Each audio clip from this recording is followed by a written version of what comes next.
नमो महारोजगार मेळाव्यानिमित्त मुख्यमंत्री आणि दोन्ही उपमुख्यमंत्री 2 मार्चला बारामतीमध्ये येणार आहेत। आपल्याला या कार्यक्रमाला उपस्थित राहायला आवडेल असं शरद पवारांनी म्हटलंय। एका पत्राद्वारे त्यांनी आपली इच्छा व्यक्त केली आहे। या महारोजगार मेळाव्याच्या निमंत्रण पत्रिकेमध्ये शरद पवारांचं नाव नाही।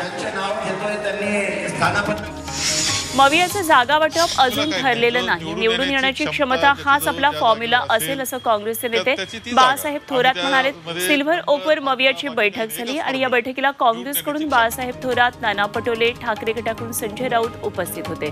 त्यापूर्वी ट्रायडनमध्ये मवियासह वंचितच्या नेत्यांची चर्चा झाली।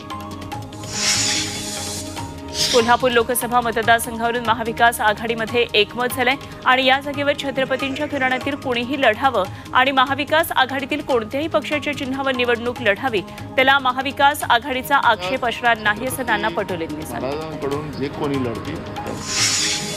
महायुतीमध्ये अमृत नोनी आर्थो प्लस ये एक प्रूवन फॉर्मूला है। इसमें मौजूद नोनी फल के गुण और आयुर्वेदिक जड़ी बूटियां शरीर को जरूरी पोषक तत्व देने के साथ साथ हड्डियों और जोड़ों के घिसने, उनमें होने वाले सूजन और दर्द को रोकने में मदद करता है। दर्द मुक्त जीवन के लिए अमृत नोनी आर्थो प्लस। ज्यांच्याकडे सध्या ज्या जागा आहेत त्या त्यांनाच मिळणार असल्याचं समोर येत आहे। या जागांवर महायुतीमध्ये एकमत झाल्याची माहिती मिळते। तर शरद पवार गट आणि उद्धव ठाकरे गटाचे खासदार ज्या ठिकाणी आहेत त्या जागांची सध्या महायुतीकडून चाचपणी सुरू आहे। महायुतीतला प्रबळ उमेदवार असल्यास पक्षाची अदलाबदल करावी लागली तरी चालेल यावरही विचार सुरू आहे। कोकणातल्या जागेवरून महायुतीत चांगलंच धुमशान रंगण्याची चिन्ह आहेत। रत्नागिरी सिंधुदुर्ग लोकसभेची जागा ही भाजपचीच असून भाजपच ही जागा लढवणार आहे असं नारायण राणेंनी म्हटलंय। तर दुसरीकडे या जागेवरून शिवसेनेचे उदय सामंत आक्रमक झाले। जिथे शिवसेनेचे खासदार तिथे शिवसेनेचा दावा असेल असं उदय सामंत यांनी म्हटलंय। भाजप नेत्या पंकजा मुंडेंची उत्तर मुंबई लोकसभा निवडणुकीच्या निरीक्षक पदावर नेमणूक झाल्यानंतर त्या लगेचच सक्रिय झाल्या। त्यांनी भाजप उत्तर मुंबई कार्यालय गाठत कार्यकर्त्यांबरोबर चर्चा केली। निवडणूक जिंकण्यासाठी कार्यकर्त्यांनी जोमानं कामाला लागावं अशा सूचना पंकजा यांनी केल्या।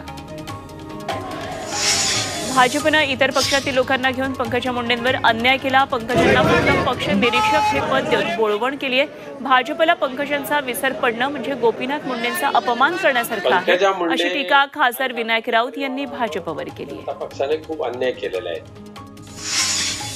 बीड लोकसभा मतदारसंघात उमेदवारी कोणाला द्यायची यांची मतं जाणून घेण्याचे सुधीर मुनगंटीवार बीडमध्ये आले होते आणि प्रीतम मुंडे यांना राज्यसभा आणि पंकजा मुंडे यांना लोकसभा अशी चर्चा कुणी केली ते माहिती नाही। अमित शहा यांनी हे म्हटलं असेल तर एकदा आपण त्यांच्याशी चर्चा करून ठरवून घेऊ असं मुनगंटीवार यावेळी म्हणाले। भारतीय जनता युवा मोर्चाचे राष्ट्रीय अध्यक्ष तेजस्वी सूर्या यांनी नागपूरला भेट दिली। 25 वर्षांनंतर नागपूरमध्ये भाजपतर्फे युवा मेळावा होतोय आणि 4 मार्चला होणाऱ्या या कार्यक्रमामध्ये 1 लाख तरुण सहभागी होतील अशी माहिती त्यांनी दिली आहे।